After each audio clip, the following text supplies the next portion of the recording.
प्यारे विद्यार्थियों, आज हम पढ़ते हैं एक समान विद्युत शास्त्र में द्विध्रुवों की विद्युत स्थितिज ऊर्जा। इससे पहले हमने जो है आवेशों के निकाय की स्थितिज ऊर्जा पढ़ी थी और विद्युत द्विध्रुव ये भी दो आवेशों का एक निकाय है। हालांकि यहाँ पे हम एक तरह से बाह्य विद्युत शास्त्र में विद्युत द्विध्रुवों की स्थितिज ऊर्जा पढ़ रहे हैं, तो इसका मतलब ये हुआ कि सबसे पहले तो क्योंकि स्थितिज ऊर्जा की जो परिभाषा है वो विभव के समतुल्य परिभाषा है कि हम किसी आवेश को अनंत से विद्युत क्षेत्र में लाने में जो कार्य करते हैं वही बाह्य कार्य विद्युत स्थितिज ऊर्जा के रूप में संचित होता है। तो इसका मतलब ये हुआ कि यहाँ पर हम स्थितिज ऊर्जा को दो स्टेप में निकालें। दो स्टेप कौन से होंगे?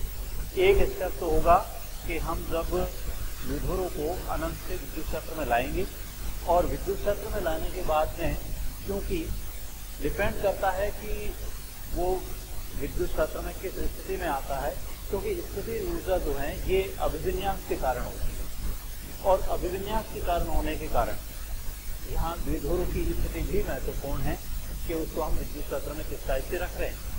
तो विद्युत क्षेत्र में लाने के बाद में अगर किसी कोण पर द्विध्रुव को घुमाया जाएगा तो उसमें भी कार्य होगा और वो कार्य भी स्थितिज ऊर्जा के रूप में परिभाषित होगा।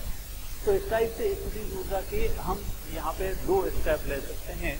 एक तो अनंत से विद्युत द्विध्रुवों को विद्युत क्षेत्र में लाने में किया गया कार्य और दूसरा हम ले सकते हैं कि विद्युत क्षेत्र के अंदर उस द्विध्रुव को घुमाने में कितना कार्य किया जा रहा है। कारण क्या है कि हमने पिछले लेसन के अंदर ये भी पढ़ा है कि जब किसी विद्युत द्विध्रुव को एक समान विद्युत क्षेत्र में रखा जाता है तो उस पर लगने वाला विद्युत बल तो शून्य होता है, परिणामी विद्युत बल, लेकिन बलागुण कार्य करता है।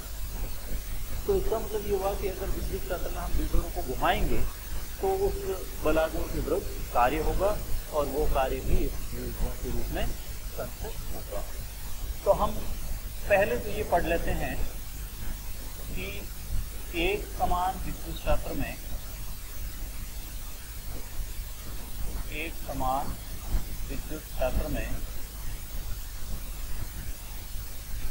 विद्युत द्विध्रुव को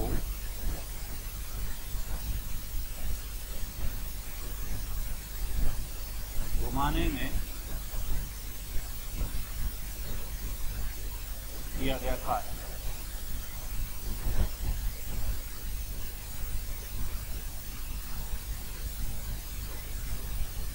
कार्य को हम पहले परिकलित कर लेते हैं, उसके बाद में हम इसको जो है डायरेक्ट फॉर्मूले के रूप में काम में ले लेंगे। तो मान लें कि ये हमारे पास में एक समान विद्युत क्षेत्र है। एक समान विद्युत क्षेत्र प्यारे बच्चों पहले से ध्यान में होना चाहिए कि एक समान विद्युत क्षेत्र का मतलब है विद्युत बल रेखाओं के बीच की दूरी समान है और दिशा भी समान है। ये है विद्युत क्षेत्र ई। इस विद्युत क्षेत्र ई में मान लो कि ये एक विद्युत द्विध्रुव है, ये इसका -q आवेश और ये इसका +q आवेश। हमें पता है द्विध्रुव आघूर्ण होता है q इंटू दोनों आवेशों के बीच की दूरी। जैसे qa से दिया है हमें, तो q इंटू 2a को हम द्विध्रुव आघूर्ण p कहेंगे। p की दिशा हमें पता है, p की दिशा होती है -q से +q की तरफ। तो ये p और p के बीच का कोण हो गया जिसको हम थीटा लेंगे। अब जब द्विध्रुव को थीटा कोण पर रखा है तो उस स्थिति में हमें ये पता है कि इस पर लगने वाला बलागुण क्या होता है। द्विध्रुव पर लगने वाला बलागुण, द्विध्रुव पर लगने वाला बलागुण टॉर्क से देते हैं हम और इसका फॉर्मूला हमारे पास में होता है PE sin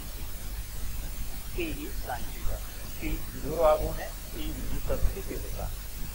तो ये डेरिवेशन हम पहले कर चुके हैं। अब अगर मान लो इसको हम d थीटा कोण से घुमाएं, इट मीन्स ये कोण मान लेते हैं हम कि d थीटा है।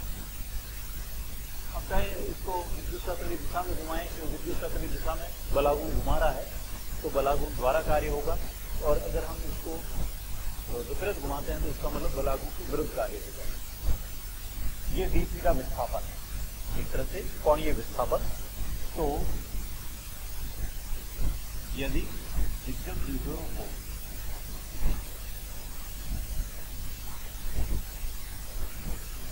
डी थीटा कोण से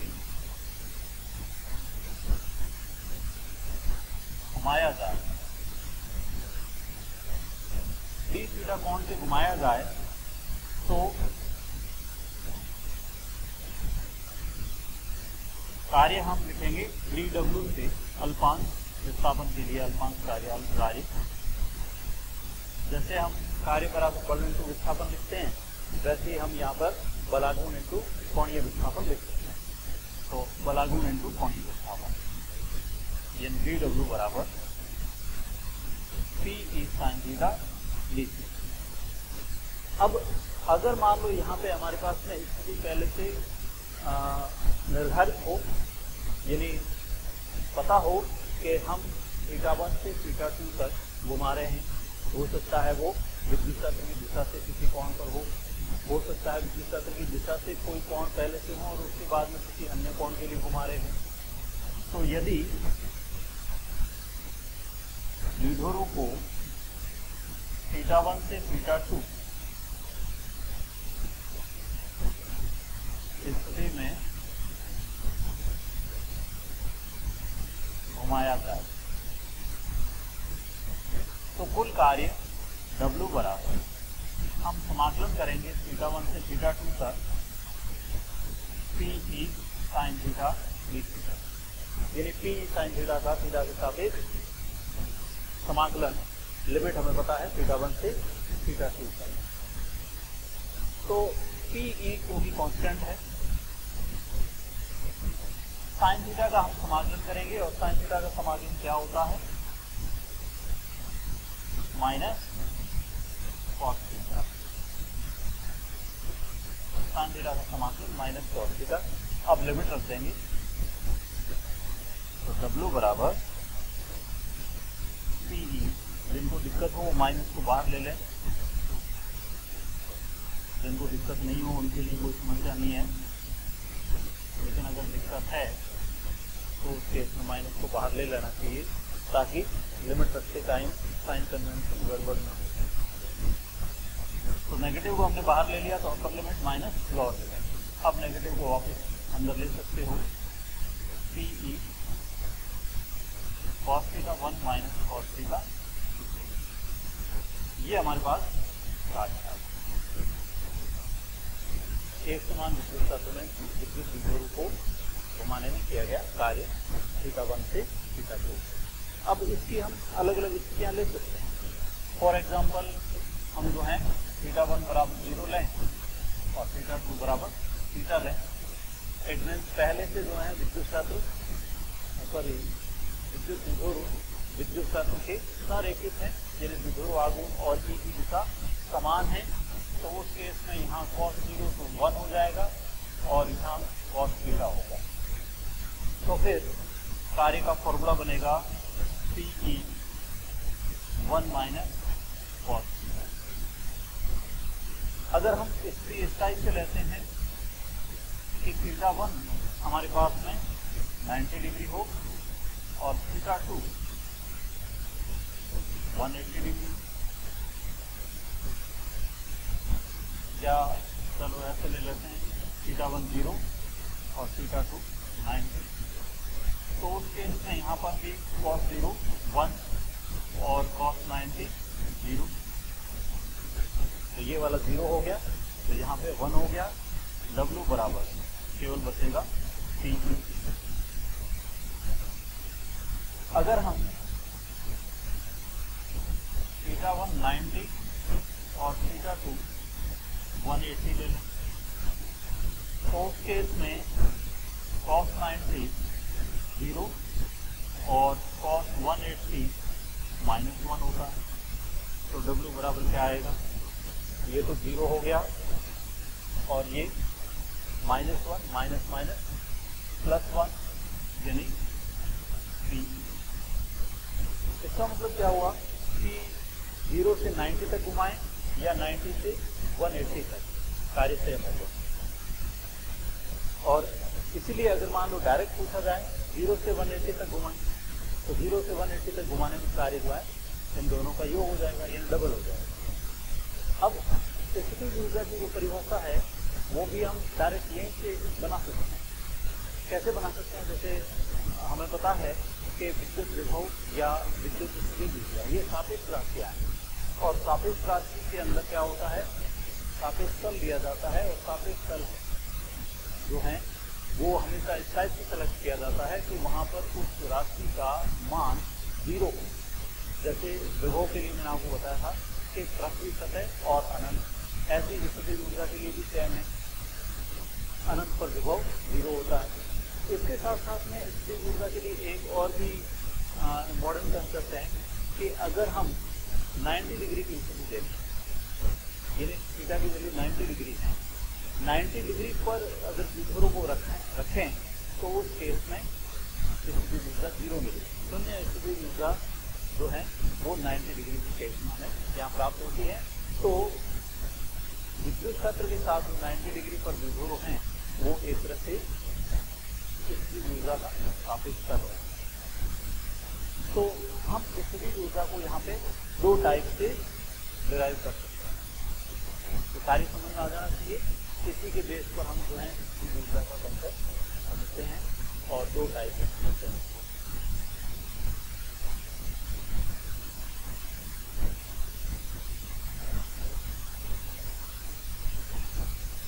कार्य का फॉर्मूला ध्यान रखना है, P cos theta 1 minus cos theta 2।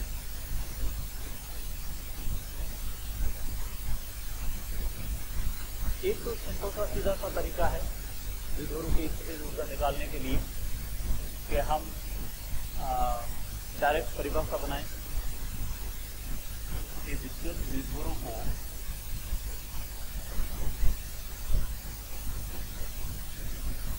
विद्युत क्षेत्र से लंबवत स्थिति का मतलब थीटा इक्वल टू 90 डिग्री हो गया, थीटा भी कौन सा, थीटा 1 से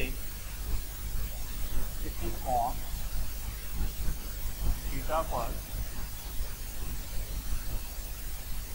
घुमाने में किया गया कार्य, ये जो कार्य होगा यही विद्युत की स्थितिज ऊर्जा के रूप में प्रस्तुत होगा। तो एक परिभाषा हो जाती है कि विद्युत विभव को विद्युत क्षेत्र की दिशा से लंबवत स्थिति, ये प्रारंभिक स्थिति हो गई, से किसी कोण थीटा पर घुमाने में किया गया कार्य विभव की स्थितिज ऊर्जा कहलाती है।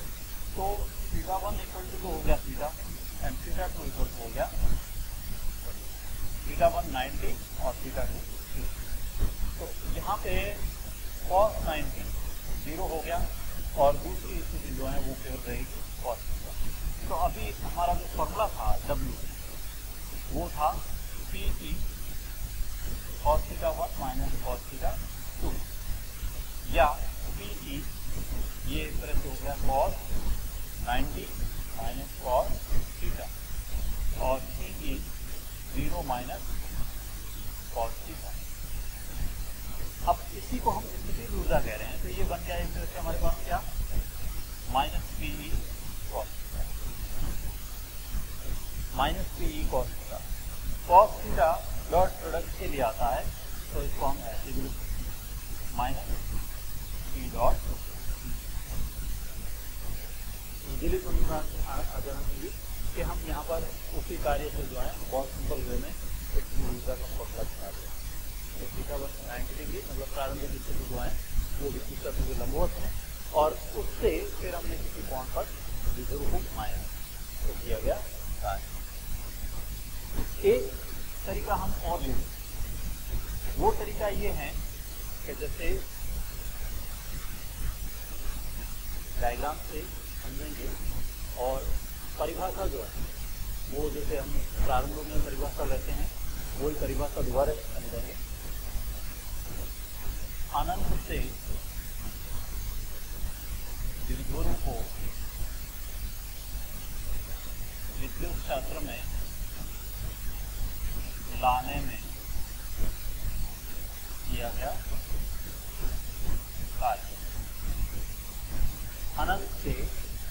को विद्युत क्षेत्र में लाने में किया गया कार्य, ये भी स्थिर ऊर्जा के रूप में संचित होता है। और प्रारंभ में ही मैंने आपको ये बताया था कि इसमें ये ध्यान रखना है कि विद्युत किस स्थिति में आ रहा है, तो वो स्थिति हम पहले से फिक्स करते हैं, वो पहले से इस टाइप से फिक्स करते हैं। जैसे मान लो कि ये विद्युत क्षेत्र की दिशा है और ये द्विध्रुव है जो अनंत से आ रहा है, तो अनंत से द्विध्रुव को लाते समय ये ध्यान रखा जाना बहुत जरूरी है कि द्विध्रुव आघूर्ण और ई की दिशा समान है, ताकि प्रारंभ में कोई बलाघूर्ण कार्य न करें, और उसको हम एक तरह से स्थायी साम्यावस्था भी कहते हैं। तो प्रारंभिक स्थिति जो है वो हम इस टाइप से लेते हैं कि द्विध्रुव आघूर्ण और ई की दिशा समान है। अब ये मान लो कि लंबाई, तो अनंत से द्विध्रुव को पहले तो विद्युत क्षेत्र में लाएंगे, इस टाइप से लाएंगे कि द्विध्रुव आघूर्ण और ई की दिशा समान रहे। तो इस स्थिति में पहले कौन सा आवेश विद्युत क्षेत्र में प्रवेश करेगा? ऋणावेश।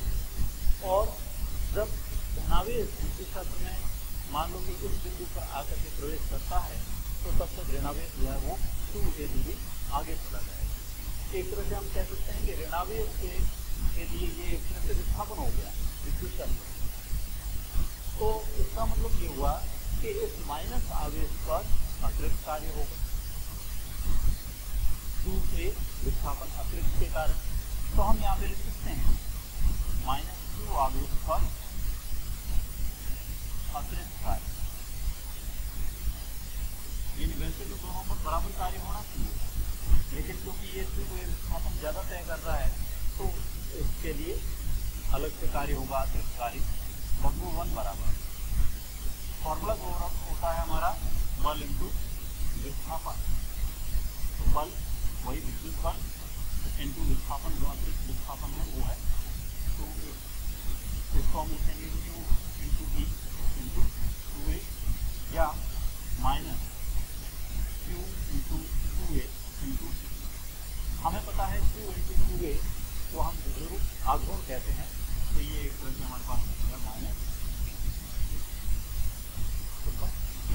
एक तरह से -2 आवेश पर किया गया अतिरिक्त कार्य हम लिख दिया माइनस। अब दूसरा हम जो कंसेप्ट लेंगे वो ये लेंगे कि अगर हम इस द्विध्रुव को विद्युत क्षेत्र में किसी कोण पर घुमाएं, तो किसी कोण पर घुमाने के लिए θ1 बराबर कितना है 0 डिग्री, इससे थीटा कोण पर घुमाएं।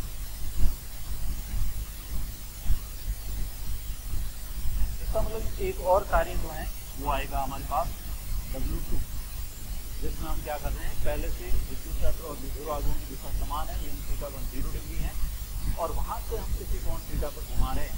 तो इसका मतलब ये हुआ कि यहाँ तो जो हमारा फॉर्मूला होता है cos θ1 माइनस cos θ2, θ1 0 है और cos 0 1 हो जाएगा, और अगला cos θ के रूप में ही रहेगा। तो Pe cos 0 माइनस cos θ, या cos 0 1 हो गया, हम लिखेंगे Pe1 माइनस cos।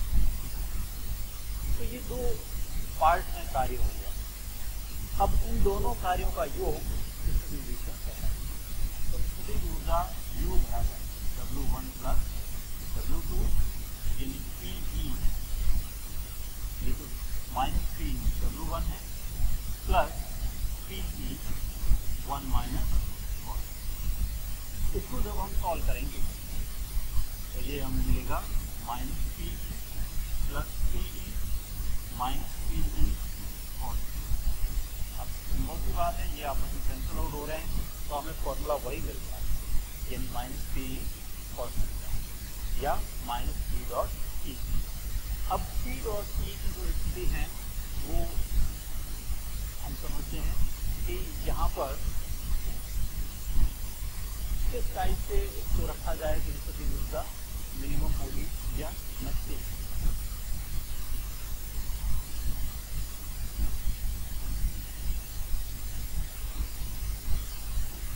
हमारे पास फॉर्मूला है U बराबर माइनस Pe cos थीटा, या जिसको हमने लिखा है माइनस P डॉट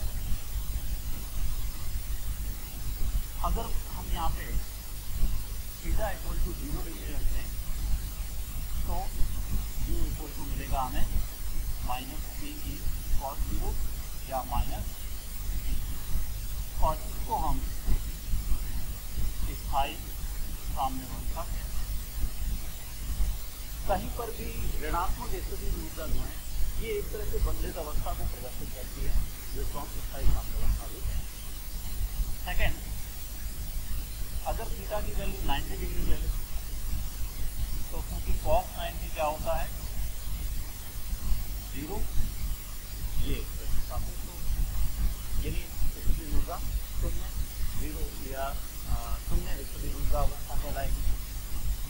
और थीटा इक्वल टू 180 डिग्री ले लें तो फिर माइनस पी ई कॉस 180 और कॉस 180 की वैल्यू -1 होती है, तो कुल मिला के पी ई मिलेगी जो कि मैक्सिमम, और इसको अस्थायी साम्यावस्था कहते हैं। इस टाइप से हम इसकी जो है 3 स्थितियाँ देख सकते हैं। 0 डिग्री पर नेगेटिव, 180 पर पॉजिटिव जो कि मैक्सिमम है, और 90 पर अवस्था। तो इस टाइप से हमने इस लेक्चर के अंदर ये लास्ट टॉपिक